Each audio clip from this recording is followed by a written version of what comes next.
Roberts. Haha.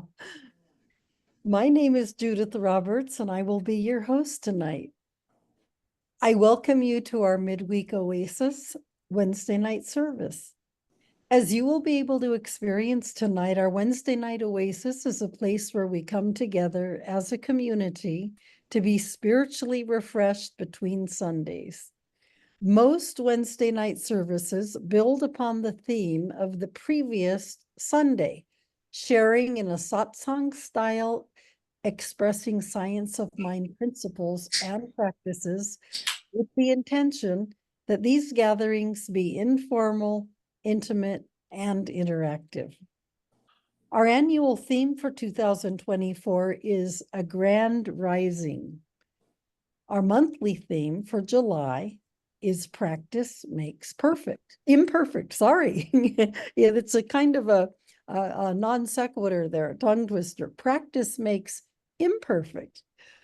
Last Sunday, Reverend Elisha Christopher introduced ideas inspired by the talk title of Perfectly Imperfect, an Expansive Experience. And tonight, our speaker will continue the exploration of this same topic. So as we gather tonight, I really want to welcome you. Early in her ministry with us, Reverend Sunshine Michelle invited us to come to the center well. To do so, she shared these 6 C's for us to consider and incorporate. Come with a heart of love and tenderness, compassion. Come ready to exchange openly, communication. Come in friendship and family, camaraderie. Come in harmony and ready to share, communion. Come in partnership and cooperation, collaboration. Come in spiritual awareness and truth, consciousness. As we move into the program tonight, these 6 C's are the premise of sharing a wonderful evening with you tonight. If you're new to our community or watching our recording, please visit our homepage, www.oaklandcsl.org, and click on I'm New. And look at the lower left-hand corner of that page to submit your email address. Once you do, you'll begin receiving the village newsletter once a week on Thursdays in your email. It has all the information on what is happening at the center in the coming weeks. Before we get started with the talk, please mute your own audio microphone during tonight's service. You can leave your camera on. When you mute your audio microphone, it will improve the quality of our recording and tonight's transmission. Please stay tuned through the end of the service to receive special and important announcements. So I'd like to introduce our speaker tonight, who is Christopher Brown. Christopher is a longtime practitioner at the Oakland Center for Spiritual Living, and he's a co-leader of our facilities team. And as Paul Prosciutti often says, he's an expert of the physical universe. Christopher Brown knows that we are all independent researchers trying to figure out the mysteries of life. His research has taught him to reject any wisdom that does not know how to cry, any philosophy which does not know laughter, and any greatness which is not humbled by the joy of children. So the best we can do is to hold each other's hand as we walk through the mysteries of life together. So Christopher, thank you in advance for being our speaker tonight. Christopher Brown is speaking tonight at Oasis. Yes. Getting ready to start. Yes, it's Christopher Brown who's speaking at Oasis tonight. That's right. So as we do with every organized event at the center, we open with prayer. Christopher, will you be doing the honors this evening? Sure. Okay, so we would like to open it with prayer then. Thank you. All right. So let's take a breath together, feeling into the body. So as the breath comes in, notice that it disappears into the body as a full breath. Just inhale. And then it comes all out all by itself. And it's something that you feel. And so the beginning of this prayer is not about thinking, it's about feeling. As we feel our way into the body, into our connection with the oneness. And you'll feel the tingling sensations of your body. This is how you know it is you. These familiar tingling. And so with the next breath, we breathe in gratitude for this very life. The life that is so interconnected with all that is, and everyone on this Zoom call. We're somehow connected. And so in that connection, I simply bless this evening, knowing that thoughts will arise, ahas will arise, epiphanies will arise, I guarantee it, and something will soften within you. Look for that softening. And so for this and the more, I am so grateful as I release this prayer and look forward to this evening. And may it be so. And so it is. So take it away, Christopher. All right. Well, the topic is hovering around perfection. And I do not like the word perfection. Because for perfection, you can't have perfection without imperfection. And so now we're tossed up in this fight. What's perfect? What's imperfect? It goes back and forth. It's all too much in the head. And it also can be very shaming. It can be anxiety producing. Who's perfection? Who's judging? What are we up to? All of this, it's like, okay, let's forget about perfection. Mm-hmm. I asked my friend Daryl, I said, Daryl, I got to give a talk on perfection. He says, oh, God. He says, don't let perfection be the enemy of good. I went, wow, Daryl, that's good. That's really, really good. Think about the times when you have, well, I'll speak about myself then. There have been many times when I wanted to get something really, really right. And I'd start working on it. An example would come when I was throwing pottery. And I'd be working on a bowl. And I'd be bringing the sides of the bowl up and it was coming along really, really nice. And if you work the clay too much, you know what happens? It turns to mush, all falls apart. So there's a time when you let it go and that's good enough, or you keep working it and you risk it just turning to mush. And it was a very valuable lesson because I had to let go of it being just the way I wanted it, which isn't perfect. Perfection is always within our own eyes, within our own experience, within our own value judgment. So I had to let go of that. And I said, well, that's good enough. That's good enough. I better stop now. So if we think about it, how many times have each of us gone a little bit too far and maybe messed it up when it was actually pretty good before we put that last little bit into it? For me, doing art is kind of like that. When do I know when the piece is finished? Or do I go back into it one more time? Oh, I think it needs a bunny in the corner and add a bunny. And no, that bunny looks like a jackal. That's a bad looking bunny. So I'm kind of getting the idea. We can try for something, but in a relaxed way. oftentimes we're trying for perfection and we're very tense about it. We're very focused and we're very anxious.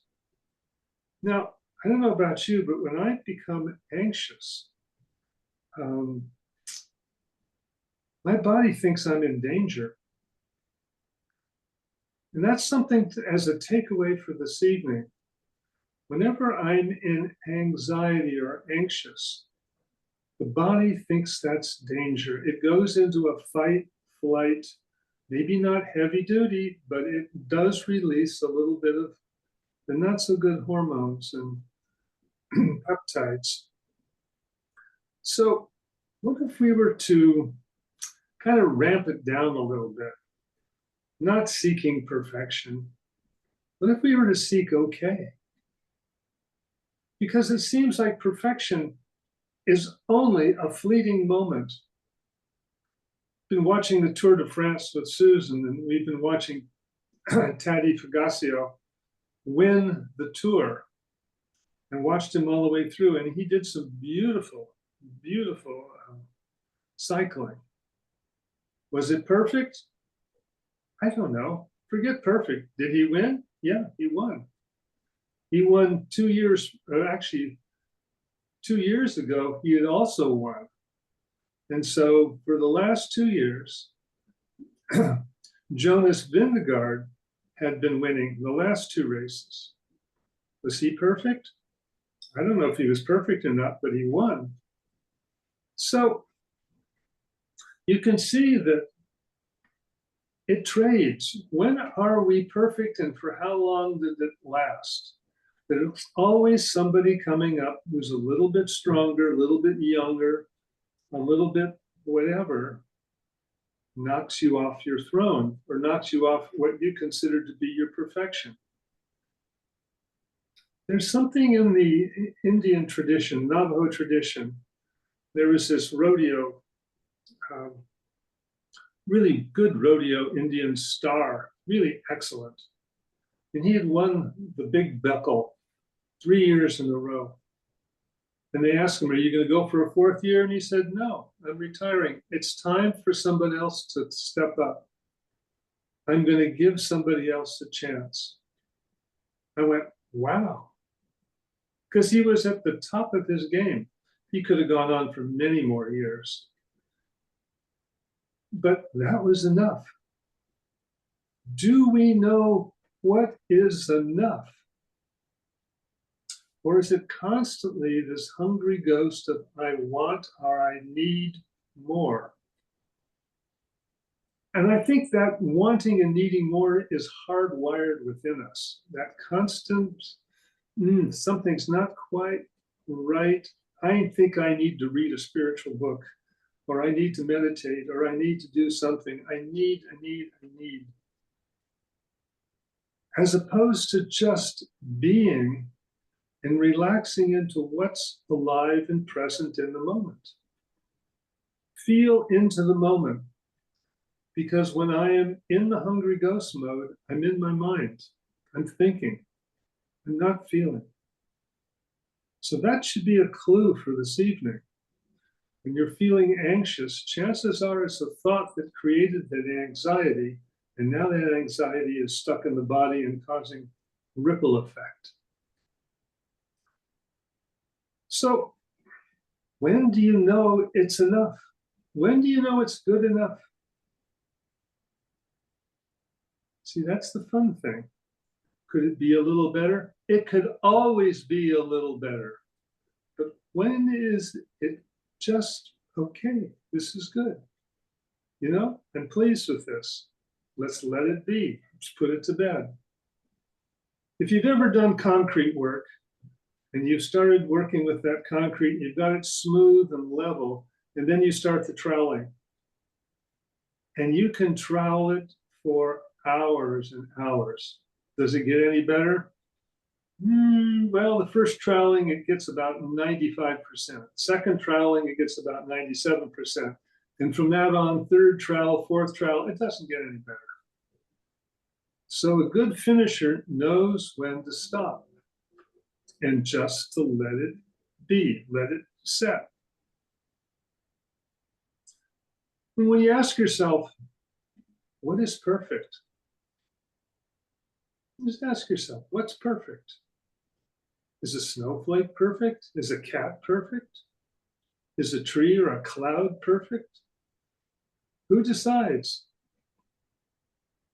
It's kind of, for me, it's kind of a meaningless word, other than it was a perfect score in chess or a game you're playing. I mean, because it was all zeros or something.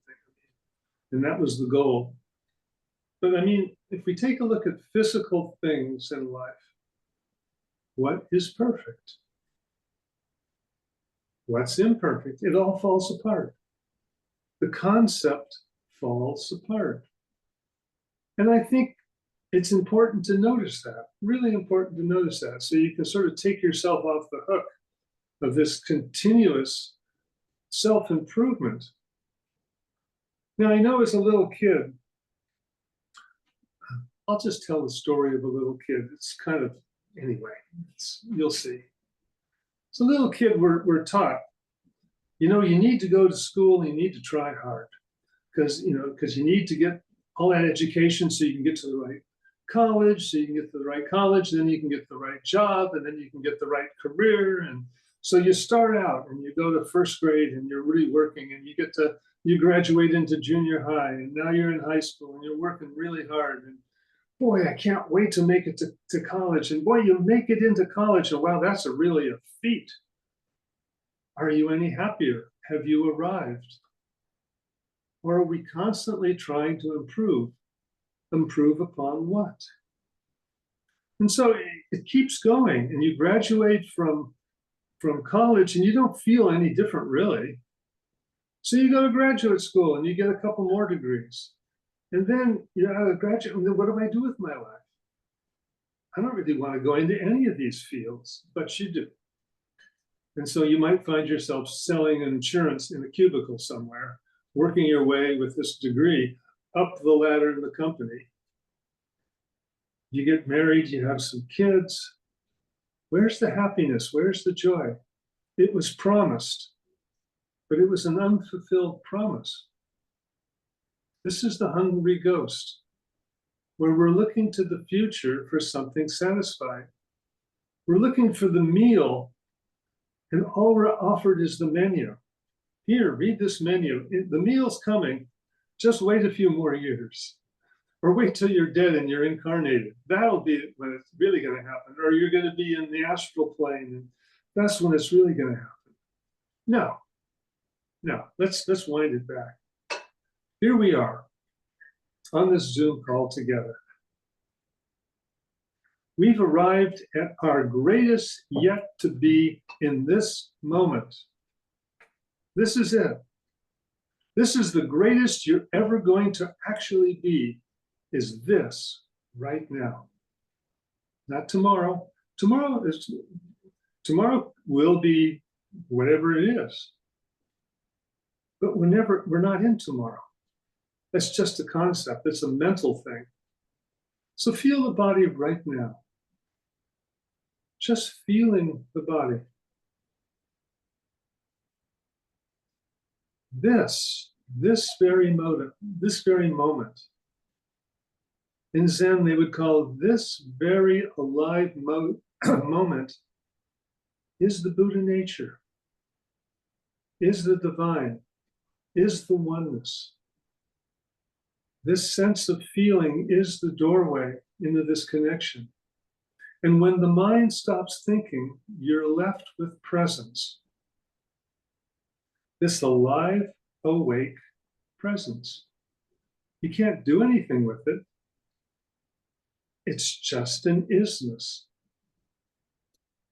So,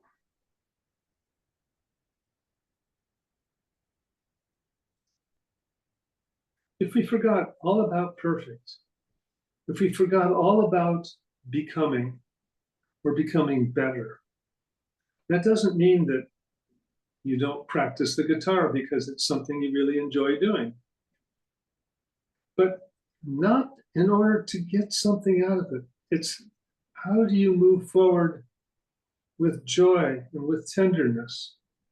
How do you move not to become better, but what if you were to become better at kindness, better at connection, better at joy? What if these were the things you're looking for? I like children's books because there's lots of pictures, and I find pictures are much more evocative than the words. The words can be really good, but it's the pictures that bring up an emotion, more of an emotion for me. One single picture can be so tender, where it would take so many words to get that same hit of tenderness. And so I've been, where did my book go? This book, a friend loaned it to me. It's called The Boy, the Mole, the Fox, and the Horse. And the illustrations are so sweet. And the mole is talking to the boy, and they're sitting in a tree together. And the mole, this is what it's going. The greatest illusion, said the mole, is that life should be perfect. This is a mole speaking. The greatest illusion is that life should be perfect. What if we were just to throw, that's the wisdom of the mole. The mole also asked the boy, what do you want to be when you grow up? And the boy thinks about it and says, I want to be kind, especially to myself. Now, this is the kind of wisdom for me that goes way beyond perfect or imperfect. The fact is our life is exactly the way it is, and it changes and it moves moment by moment. And we can frame it as being perfect, imperfect. Why frame it at all? It is what it is. It's wide open, just like the space behind me. It's always wide open. Why do we need the mind to label it, to color it? Can we just let it be? So, getting back to that anxious piece, have you recall a time, perhaps when you were in, maybe junior high, high school, you were at a dance. And I know for me, I felt very awkward. I did not know how to dance. Girls had cooties and didn't like the whole idea. My parents felt, pretty much forced me to go. So I'm very anxious, don't want to be there. I'm looking around, everybody else can dance. I'm the only one that can't dance. This is my mind speaking now.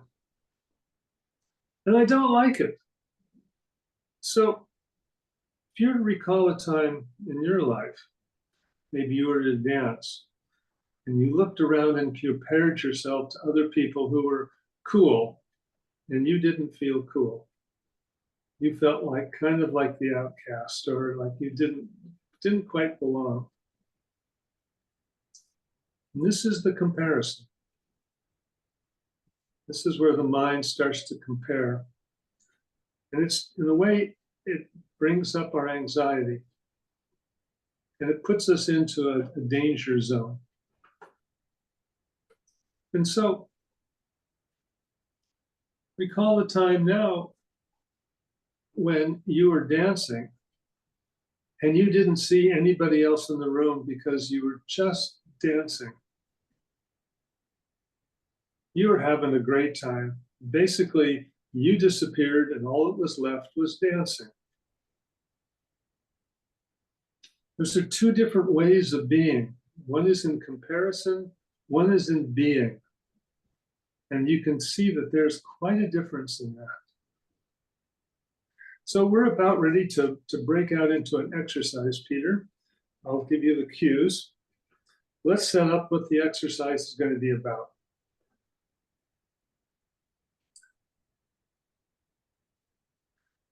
It's really going to be about who told you you weren't okay.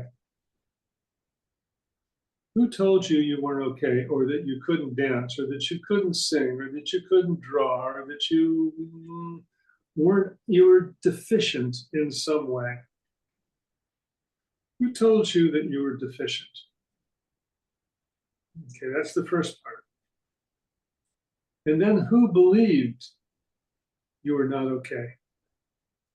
So what you're going to be talking with your wonderful partners is, who told you you were deficient or not okay? And who actually believed that? Got the idea?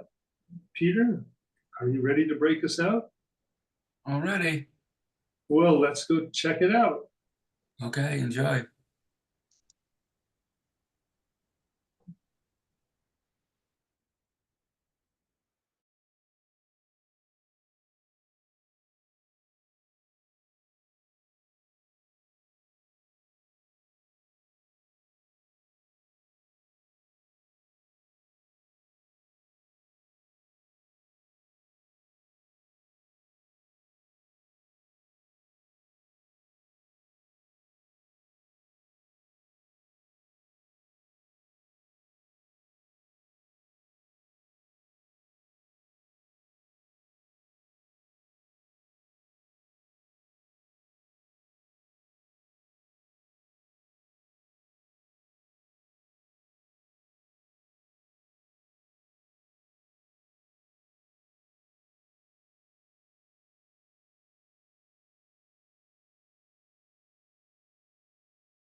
Oh boy.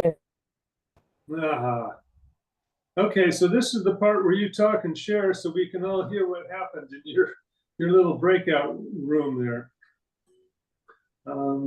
We can start with Freya. Unmute yourself. Well, I shouldn't.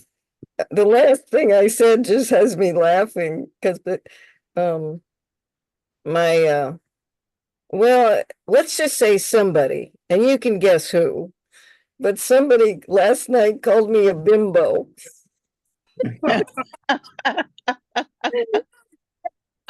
And it's just funny to me, but I mean, it is who I was trained to be. I was trained to be this quiet little girl, yeah, and you know that my father was the important one, and you drop everything when he gets home from work. And it wasn't like anybody, they didn't tell me that I was bad. I made that decision. Mhm. There's something that I was wrong because they all seemed to be thinking and doing the same thing. And then there was this baby in the family that wasn't acting that way. So I just decided, oh, I must be wrong. I'm not doing what I'm supposed to be doing. So, but I'm ready to move on from that. I'm Mhm. moving on. I am moving on from that form of perfection. If we were all in gallery view, I wonder how many hands would go up and say, yes, I know exactly what you're talking about. Yes. Okay. So let me get back into this. Who else would like to say something about, first off, who told you that you weren't quite okay and who believed it? It's an easy one for me to answer. How about you guys? Who wants to chime in? You're doing the work for all of us.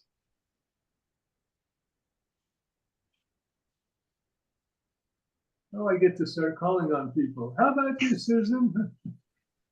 Oh, me. Yes. This, my screen is weird, but anyway. Um, well, it's always me. Yeah. Yeah, it's always me that's the biggest critic.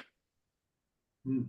And because I don't go around saying, oh, hey, what did you think about what I just did? You know, so I make up, you know, so say it was a dance or back in those terrible days that you already mentioned, worrying about being a wallflower and not being asked to dance, right?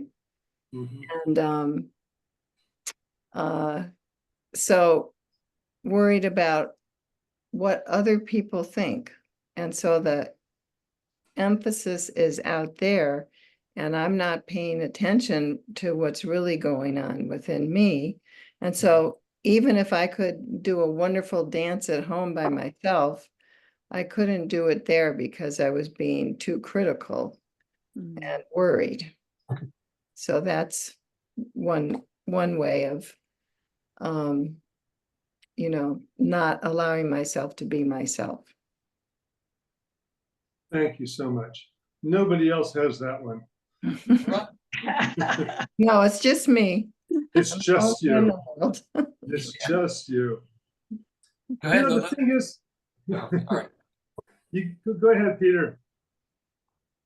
No, I was just calling on Lula, but if you want to finish what you had to say. Oh, no, Lula. Well, I think the person that kept me was from, as I was saying, is that to try new things because I wasn't going to be perfect at it. I didn't even try. So and I think that that had to do with some subtle messages I was getting, not so subtle and not so subtle messages I was getting from my environment. And because of those messages, I wanted to be proficient at what I tried. And you can't be proficient if this is your first time doing it. and and and once I got over myself and thought that through, I tried things. And I wasn't that good at some things and better at others. So, but I got over it. I got over myself. That's all I had to say. Nicely said. Very nicely said. Okay, who else is there? Oh, there's another Alice down there. I haven't heard from Grady. Great. Maybe Well- we're going to hear from Grady. Well, here I am. Good. I often don't want to go into the type of thing where we have breakouts. I don't want to go and I Okay. go and then I don't want to stop and because I want to keep going. And it was wonderful because I got a chance to speak out and feel how I've been feeling all day, which is really quiet today. Mm. And but I got a chance to reflect on my growing up, and it was mostly, I think, my environment, but I also didn't get enough information, enough instruction to go on.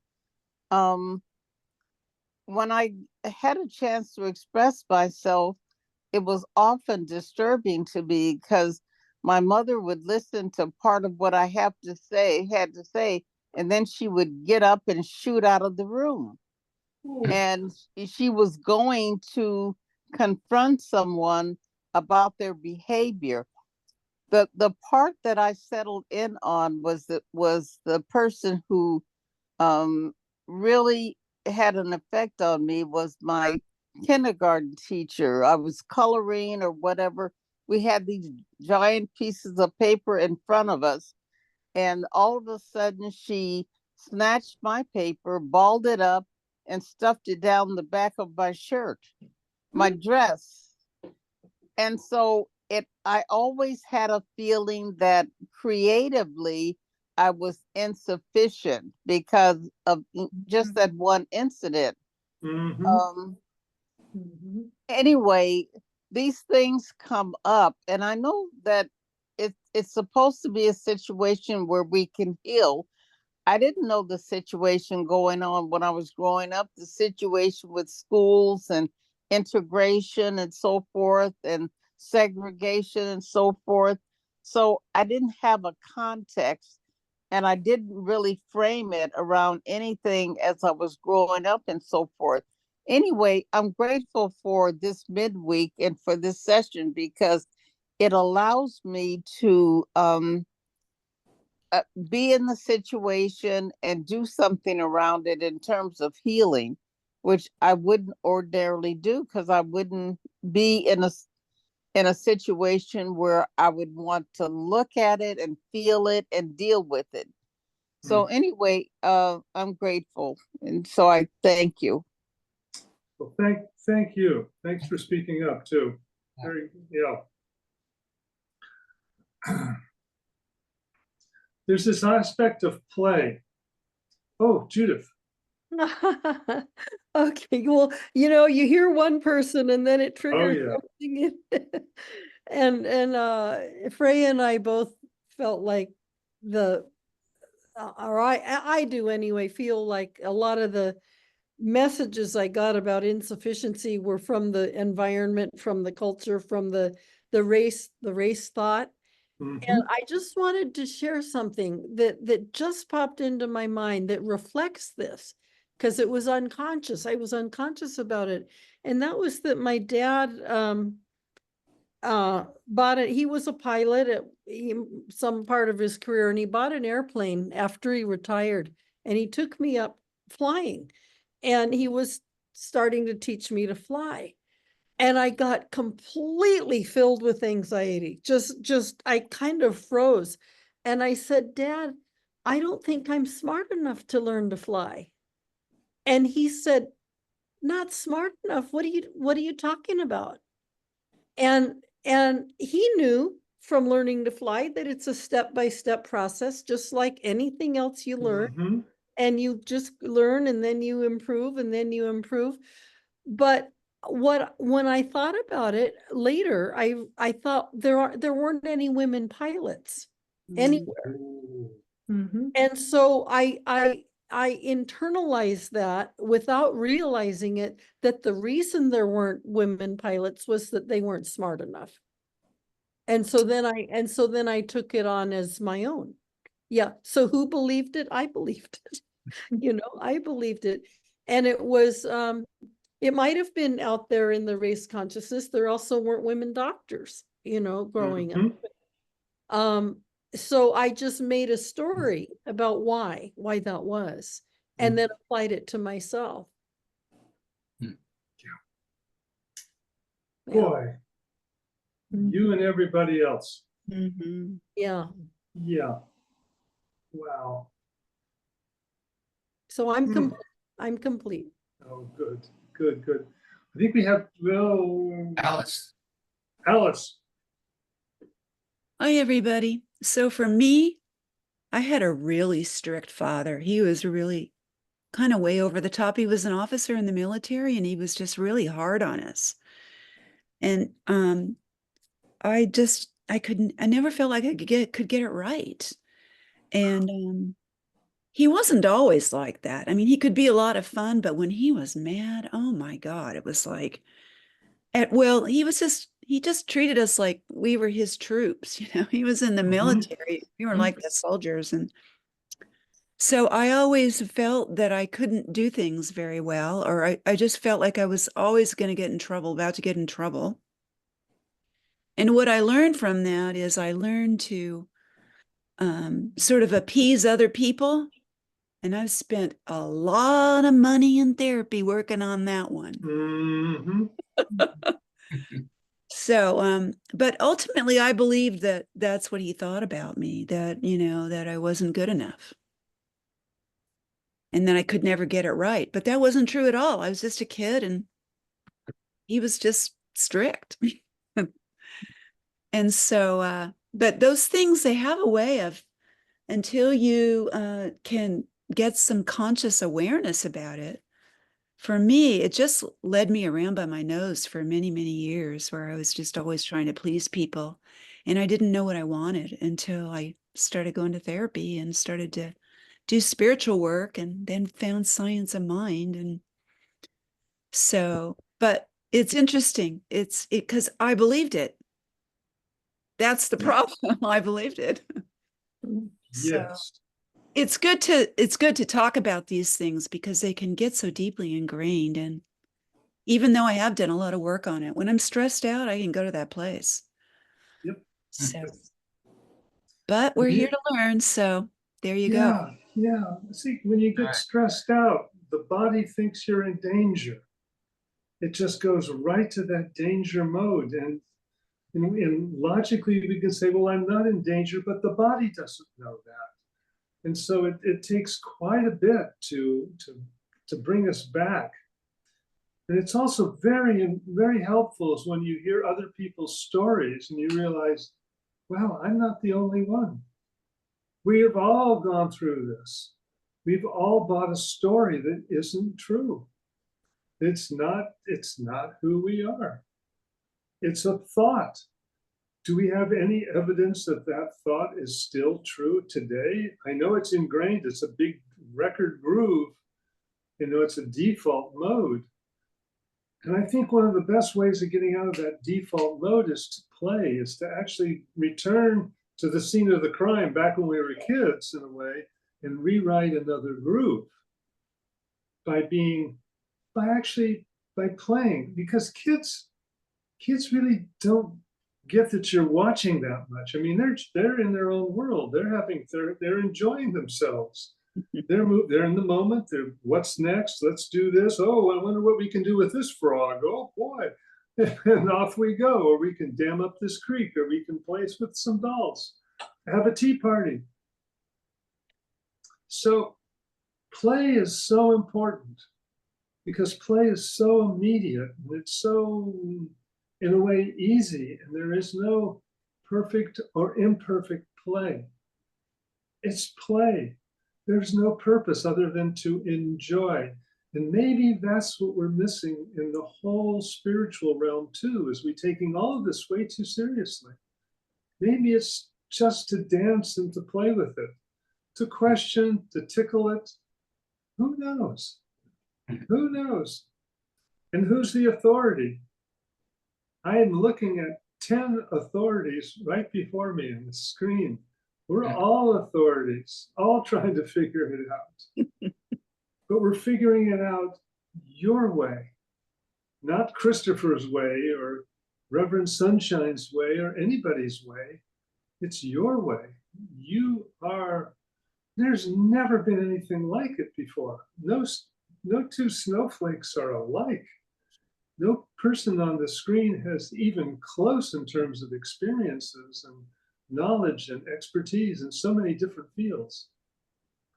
And so here we are trying to put ourselves into a peg because we think that we'll get more love if we show up in a certain way, but maybe not. You know, maybe it's time to play. and to forget all about that other stuff, and to make it really, really simple. When we say we don't know who we are, I'll tell you. Tell a little story and then I'll stop. Really short story. Yeah, we're almost at time, so. Yeah. Yeah. 2 minutes. There was a man who went to the master. He was a seeker, and the master said, "Welcome, welcome. And what can I do for you?" And he said, "Well, I want to find peace and I want to find happiness and this and that." And the master said, "Okay." And the seeker went on to say how much he had done, how many spiritual practices, all of this, and then put the master to sleep. And he started snoring. And the seeker said, hey, aren't you interested? He said, "No, I'm not interested." And so then the master told a really shaggy dog joke, really raunchy joke. And the seekers laughed and said, "Wow, you're a spiritan, you can say stuff like that." And he started laughing and laughing and laughing. And the master pointed out and said, "There you are. There you are, right there." In the midst of laughter, he had forgotten himself. He'd forgotten all of the concepts. When we're in play, we can forget all of the concepts. We're embraced in the moment, in just the flow. And so I leave you with, give up perfection and go with the flow. Oh, thank you, Christopher. Let's give Christopher, show him our appreciation for a really, really meaningful and deep subject. I can see this could go on and on. Give up perfection and go with the flow. That's beautiful. Peter, we're going to transition now into our announcements. Peter, can you bring up the first slide? Okay. And there it is, expand it. So this Sunday, August 4th, Reverend Elena Hutchinson will be speaking on the impact of othering. Meditation starts at 10 a.m., followed by the service at 10:30.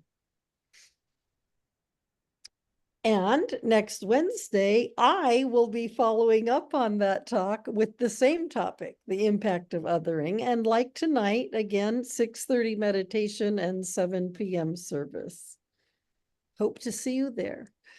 So join our 2024 daily community spiritual practice using the Abundance Book, 40-Day Prosperity Plan by John Randolph Price. Today, we're on the 13th day of the program using the third affirmation in the book. Follow along daily in the order that the affirmations appear. There's 10 of them. And once you get to the 10th, you start over with the first. So today we're on the third one. Okay, next slide.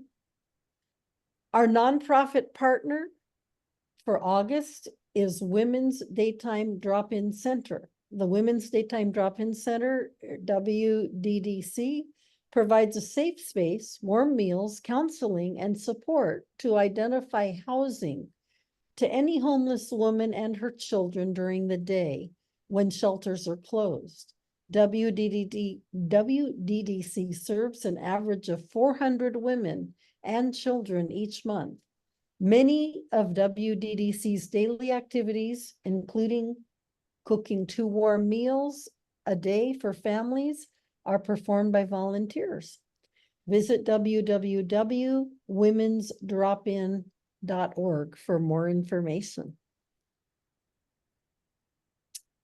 And join the growing movement of My Election Intention, 100 Days of Mindful Practice, July 28th to November 4th. So I guess this has already started. Created by CSL Minister Reverend Dr. David Alexander. Tune out fear, tune in vision, with 10 somatic healing principles based on the book, What It Takes to Heal by Prentice Hemphill. Text JOIN to 470-784-0250. Visit www.myelectionintention.com. And join Catherine Jolly and Verna Lim this Saturday, August 3rd, from 3 to 4 p.m. for an afternoon of cello and piano music. A fundraiser benefiting the children of Gaza. Suggested donation is $20. Checks and cash will be accepted at the intermission. Specify Mika in the description. Mika was our June nonprofit partner. No one will be refused admission due to lack of funds. Sounds like a very, very enjoyable afternoon. Okay, the Laurel Street Fair World Music Festival will be held August 10th from 11 a.m. to 7 p.m. located downtown or located between 35th and Mabel Avenue in Oakland. OCSL will have a booth. If you're interested in volunteering, please sign up at the table in the foyer on Sunday or email Linda at bookstore@oaklandcsl.org. Next one. Okay, join us on August 17th from 12 to 5 p.m. for the ultimate family reunion of Centers for Spiritual Living in Oakland, including Oakland Center for Spiritual Living, East Bay Church of Religious Science, and Heart and Soul Center of Light. This event will be held at the Martin Luther King Jr. Regional Shoreline Park in Oakland. Registration is now open. Please register by August 12th. Visit oaklandcsl.org events page to register. And I remember Reverend Sunshine saying that this overlaps with the celebration of life for Firefly, which will be held at OCSL. So it might be some of us will be going to that and then going to the quote unquote family reunion. Okay, next slide. So the Spirit Treasure Bookstore is having a store-wide sale, 40% off all books and 30% off all merchandise. Please go to bookstore@oaklandcsl.org to take advantage of the August sales. And then visit csl.org to see what's happening within our Centers for Spiritual Living Global Organization. And please visit our website at oaklandcsl.org and sign up for the weekly newsletter, the Village News, which we mentioned earlier, which comes out on Thursdays. Remember to follow us on Instagram, YouTube, and Facebook for special updates and content that you will only find by liking and subscribing to Oakland Center. Please like us and subscribe to Oakland Center today. And now I want to highlight our contact team. Can you go back one slide, Peter? Go back to the other slide with all the people on it. Yeah, I just want to highlight our team.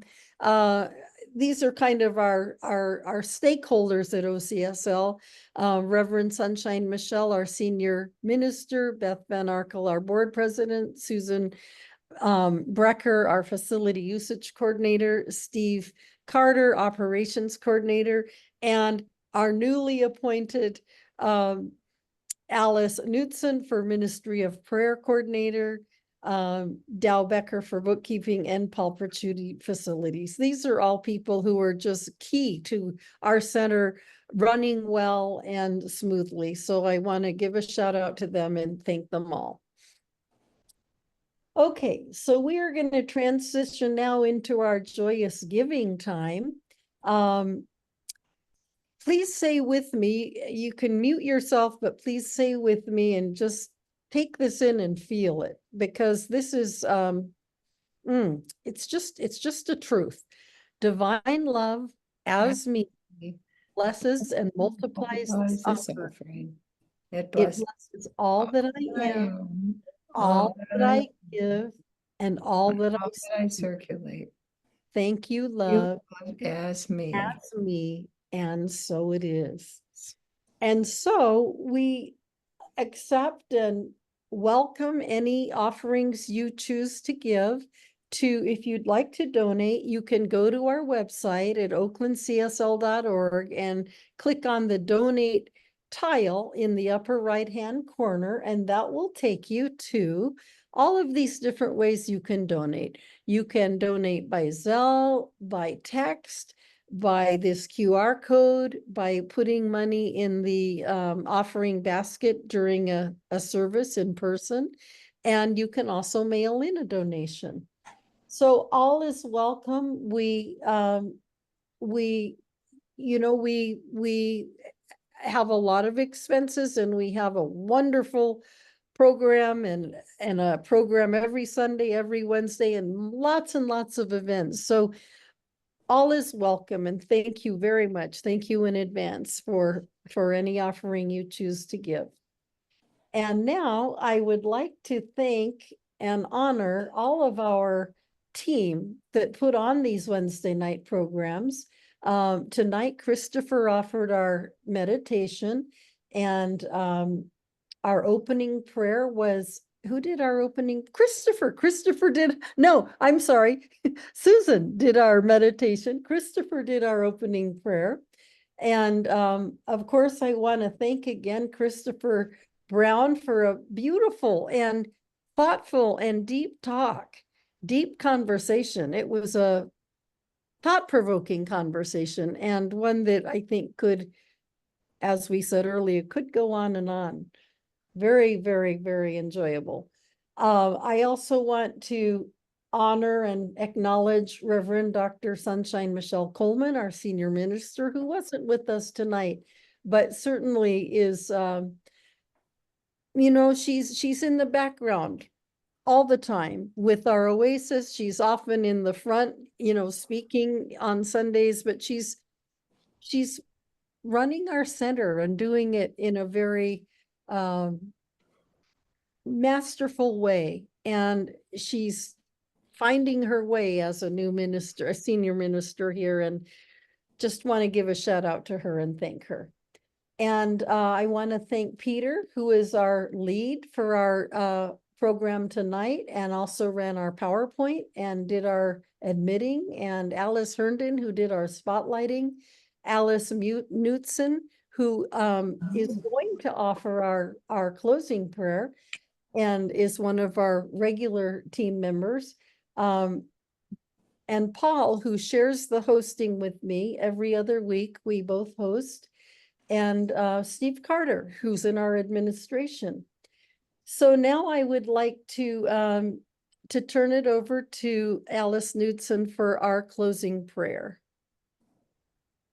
Okay, everyone. So let's just take a nice deep breath together as we go into prayer. And just entering into that silence inside. And stilling the mind and the body and becoming present. Just knowing we are one with that one source of love and life and goodness and greatness. We are always one with this one love, no matter what is going on in our life. Spirit is always with us, always has our back. And how good it is. God is good and good is God. And I give thanks tonight for all that has transpired.